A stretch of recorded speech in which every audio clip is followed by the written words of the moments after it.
मुझे आज भी याद है, मुझे लगता था कि उस रास्ते से जाना ठीक होगा, लेकिन ऐसा नहीं था, क्योंकि वो रास्ता जाने लायक ही नहीं था। क्योंकि उस जगह पर मैं अनजान था, नया नया से गुजरा, वहाँ गया हुआ था और लोग उस रास्ते से बहुत कम ही गुजरते थे।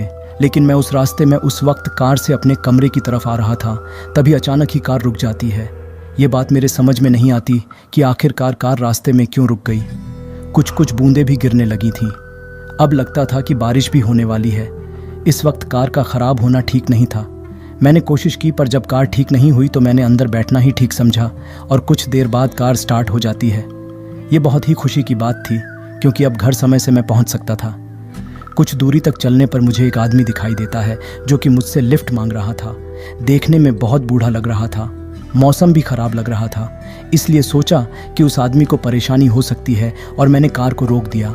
मैंने जैसे ही कार को रोका, वह कहने लगा कि उसे कोई भी सवारी नहीं मिल रही है, इसलिए वह मदद मांग रहा है। तो उसकी बात पर मैंने कहा कि कोई बात नहीं है, आप बैठ जाइए।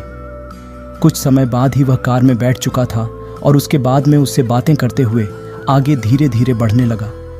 बाहर बारिश बहुत तेज़ हो रही थी, रास्ते भी सुनसान थे, कोई दिख नहीं रहा था, मौसम भी बहुत अच्छा नहीं लग रहा था।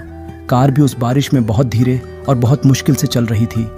वह आदमी कुछ समय बाद ही कहता है कि बस कार यहीं रोक दो, मुझे यहीं जाना है। जब मैंने कार रोक करके शीशा खोल करके देखा तो उस जगह पर कुछ नहीं था, पूरा वीरान और सुनसान इलाका था। तो मैंने उस आदमी से पूछा कि आप यहाँ पर कहाँ रहते हैं? तो उसने कहा कि मैं कहीं नहीं रहता हूँ, बस मुझे यहीं जाना है। ये बात सुनकर मुझे अजीब सा लग रहा था कि न यहाँ पर कोई जगह है, न ही कोई छत है, या आखिरकार यहाँ कहाँ जाएगा। बाहर बारिश भी हो रही थी, बिजली भी चमक रही थी, मौसम वैसे भी बड़ा डरावना था। इसलिए मैंने दोबारा उस आदमी से कहा कि कुछ देर रुके रहिए, थोड़ा मौसम शांत हो जाए तब चले जाइएगा। लेकिन जैसे ही मैंने ये बोल करके पलट करके देखा तो वो आदमी मेरे गाड़ी में नहीं था, वो गायब हो चुका था।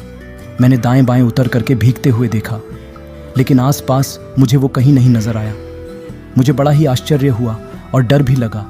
सच्चाई तो यह थी कि वह कोई इंसान नहीं, एक आत्मा थी जो मेरे गाड़ी में बैठी हुई थी।